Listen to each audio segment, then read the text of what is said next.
So it's official. My teen show era, it's over. Officially, there's no show that I have any like emotional attached from when I was 14. I guess that's nice to know. Honestly, I'm gonna miss the 100. Like, I'm still like in denial of the 100 being over because it's one of my favorite shows, and I'm still in denial. I can't believe that it's over. I found that a lot of my reviews are kind of negative, so I'm gonna try my best to find something, it is one of my favorite shows, so there's a lot of positive things that I like about the 100, but I can still criticize it, so I'm gonna try not to be so negative. Before I get into this video, consider to subscribe, maybe, if you enjoy, series, reviews, movie reviews, rants, whatever, and maybe you want to follow me on my social media. My name is Sofia. I forgot to mention that before, but I guess you figured that out by my channel name. So a quick recap of season 1 to season 6. The 100 is a post-apocalyptic show. You couldn't live on Earth, so everybody is living on space. And the show begins with apparently oxygen is running out. There's too many people and too little oxygen, so they decide to drop on Earth 100 kids, trouble kids, to see if Earth is survivable, if they can eventually go back to Earth, since they couldn't really survive in the Ark. I believe that's what this spaceship was called. That's all you need to know about season 7. It begins when they're in Sanctum with the whole Prime thing. They try to, stop the Primes basically, and well, actually the Primes are pretty much over. Like they try to expose them that is not true and what they're doing. And there's the Anomaly. The group is basically separated. There's some that went down to the Anomaly, and there's others that are dealing with Sanctum and She-Hada. That was a horrible recap, but if you want a recap of the 100, season 1 to season 6, there's a channel that is called Man of Recaps, I believe. He does a great recap on everything, so just go to his video if you want an actual recap. So here we are, season 7, last season of this show, and there's a lot of thoughts. Everybody has something to say about it. There's a lot of expectations. There's a lot of I had expectations because it is the last season of the show. I want the show to win a bang, and that's what I want. That's what I want to get, and I'm not sure that's what I got. Before I go into the things that I didn't like about season 7, I want to be more positive and kind of go through it and mention the things that I did like about season 7. The whole plot of season 7 is they're in Sanctum, where the dude that I do not remember his name, he was Urgent in Teen Wolf. So that dude, he is possessed by She-Hada. She-Hada is one of those, what is that called? Commander. So in Sanctum we have Morphe, Emory, Clark, Raven, Jackson, and probably other people. They're in Sanctum and they're trying to Maddie is also in Sanctum, and they're trying to deal with She-Hada and just everybody, the whole population over there, that it's kind of divided into the people that still believe in the Primes, the people that don't believe in the Primes. Then there's the other group, which is in the Anomaly, where is Octavia, Bellamy, Echo, Hope, who is Diosa's child, and somebody else was over there. I just can't for the love of myself remember who it was. The villain in season 7 is this dude that I also do not remember his name. Oh, I should have put down the name. That white man. The plot for him is to find Maddie, to find the key to the last war so they can transcend. And that's just how everything goes, basically. The good things about season 7 is Morphe and Emory. I love them, and the fact that they're endgame, and just, their whole interaction throughout the season was amazing. I love it. And the season in itself, I've seen a lot of people saying how it was a huge disappointment and that Jason, the creator of the show, destroyed his own show. I don't agree with that, honestly. I don't think it was that bad, but it was really weak for a last season. As a normal season, if there was a season 8, like it could have been fine. Like it wouldn't be my favorite, maybe my least favorite of this show. The problem with the last episode is that it's a little slow pace, which there was a point where I skimmed through everything that had to do with the anomaly and Gabriel, Octavia. I really did skim through those scenes because I didn't really care about anything that was happening. Hi, I don't feel like showing my face today, so voiceover it is. I think one of the reasons why I didn't like this season is because I didn't understand it. I hate when TV shows and films include multiple dimensions or time travel, those things. I hate it because I'm too dumb to understand what is happening. And I didn't understand what was happening half the time in this season with the anomaly and the white place and whatever. I just didn't. I didn't mind time travel in Back to the Future or Avengers Endgame because, the movies were kind of funny in a way that I just completely, I could brush it off. But I've watched Dark and I don't get it. And I've watched so many TV shows that include those things that it never makes sense to me, okay? Maybe I'm just dumb. I didn't really give the show a chance. I deadass don't understand multiple dimensions or the anomaly, and the people that were in the anomaly, I don't care about anyone that was in the anomaly except for Octavia, so I didn't really care I didn't really care what was happening to them, I guess. So I just didn't really give it a chance. So I forgot to mention that. Sorry.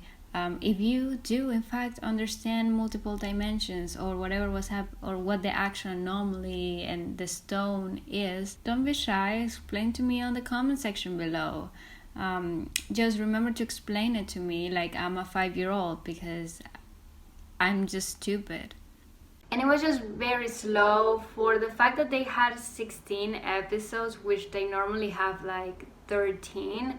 I feel like they could have done so much, especially in the early episodes, but just like every show, they milk their content as much as they can and they put everything important, all the actions, all up to the last few episodes of the show. And obviously I don't like that and I disagree with that approach.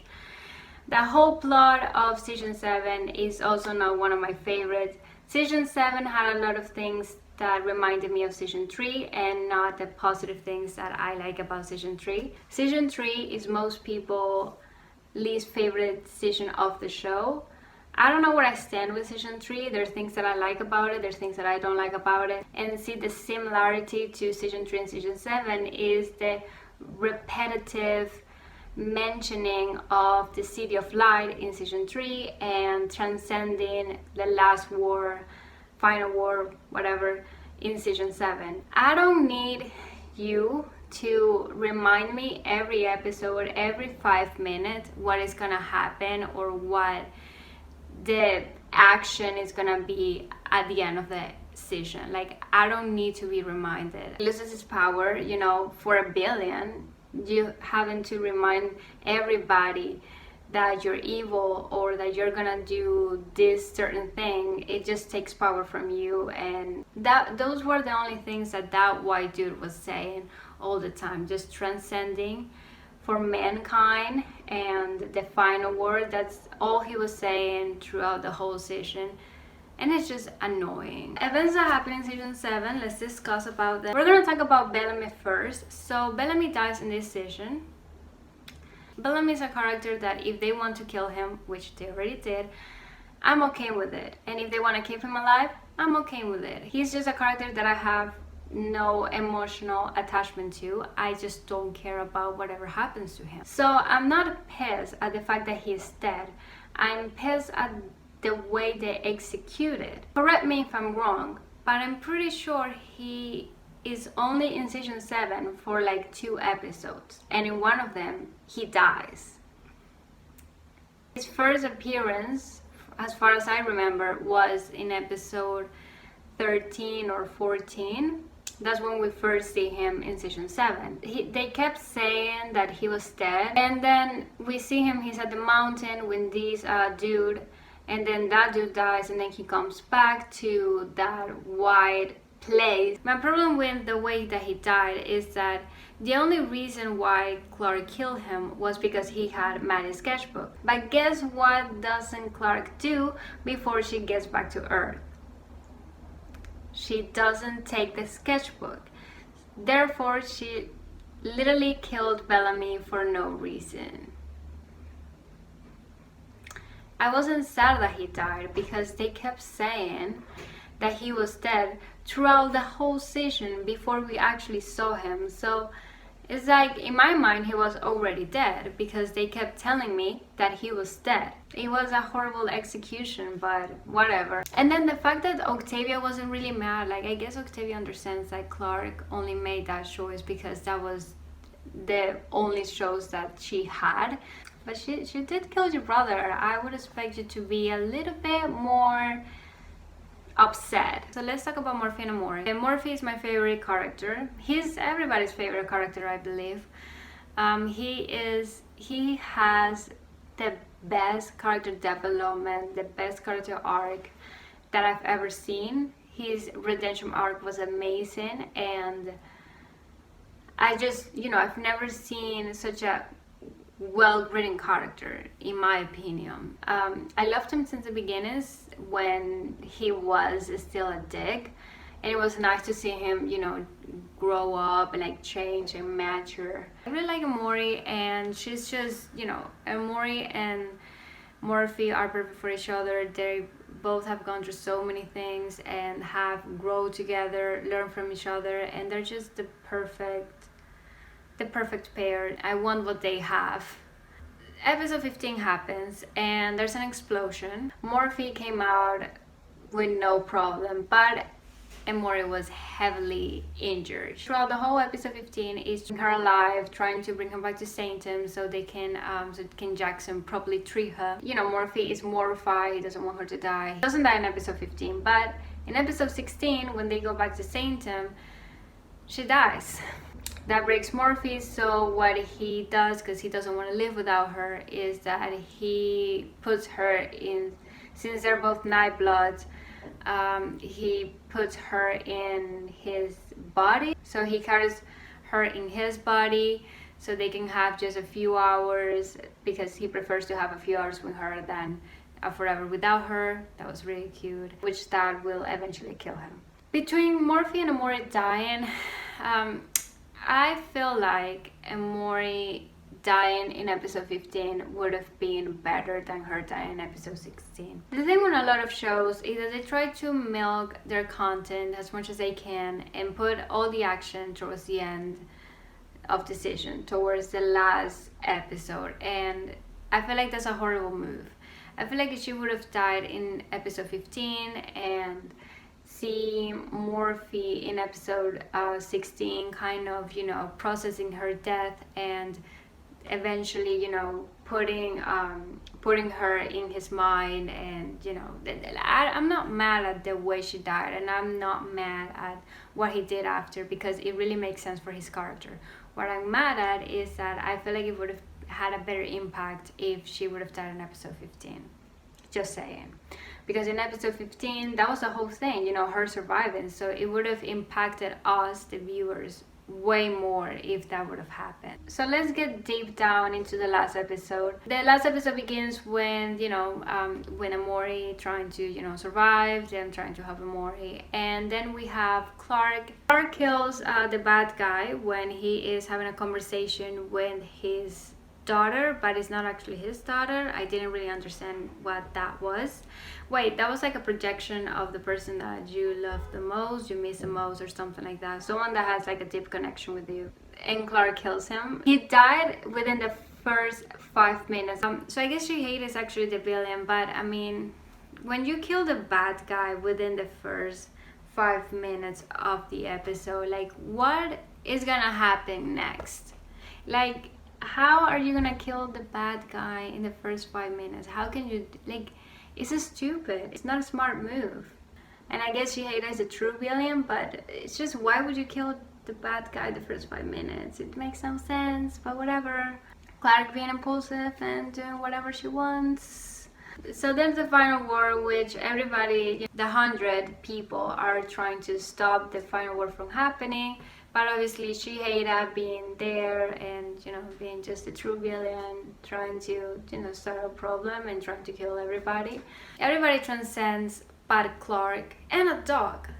Why didn't the dog transcend? So everybody transcends but her, so she's alone over there, but she's not exactly alone. She has Lexa, or a version of, and she's kind of explaining her the whole transcending thing, and that people can come back if they decide to come back. The episode ends when a few days later she finds that Morphe, Emori, Echo, Raven, Hope, and Octavia, and I don't know who else, they decided to come back to Earth. Maddie didn't come back, which I don't blame her, because every bad thing has happened because of Clarke. The show ends with a happy ending, which I don't like. I'm not a big fan of happy endings because there's no such thing as happy endings in this world. I would have preferred if that didn't happen. I feel like that really ruined the episode for me, even though I didn't really like the episode. I really liked the way Morphe and Emori story ended. I feel like that was a weak last episode and weak decision to make. It reminded me of Pretty Little Liars, Teen Wolf. Like, it reminds me of these stupid teen shows, which The 100, it is a teen show. So I guess I should have expected that to happen. The show ended and we never had Bellarke. That was really funny. To be honest, when I started watching the show, I already knew about Bellarke not being a thing, but everybody wanted them to be a thing. So I never really jumped into the ship because I knew that it wasn't happening. I wasn't gonna put my mind through hell. I guess I'm not really disappointed at the fact that we never really got Bellarke, but anyway. I don't think the decision was that bad. I just think it's just a little bit disappointing. Just not what you would expect from a last season. The season is ending.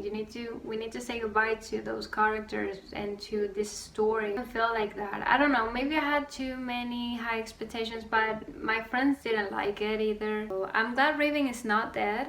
I'm glad that Raven didn't die, because she has gone through hell throughout every single session, so it was really nice that she eventually survived, that she is okay. Clarke, I would have loved for her to die, because I just don't care about her. I said early on that I was gonna try to be more positive and not say that many mean things about it and kind of calm down a little bit, and I feel like I succeed, I think. But many shows have really crappy final seasons. Really not that many shows that I do in fact enjoy watching their last seasons. I think the only one that I did was The Office. But most shows, especially shows like Gossip Girl, Pretty Little Liars, The Vampire Diaries, Gilmore Girls, I tend not to like the last season because it's always really bad. So I guess I don't really know why was I expecting that much from The 100. I think I'm gonna leave my video right here. I hope you guys enjoyed this video. Leave a comment down below with your thoughts about the show. Remember to subscribe and like the video and follow me on my social media. And I'll see you guys soon. I'm sorry for not being active. And if you have any recommendations of any show or movies that I should watch, let me know down below. I'm currently watching Emily in Paris, which I'm gonna make a video tomorrow because I'll probably finish it today or maybe tomorrow in the morning. But if you have any recommendations or any video ideas, please tell me in the comments, because I'm running out and I'm not very motivated into filming videos. So if you have any idea, please, I would really appreciate it.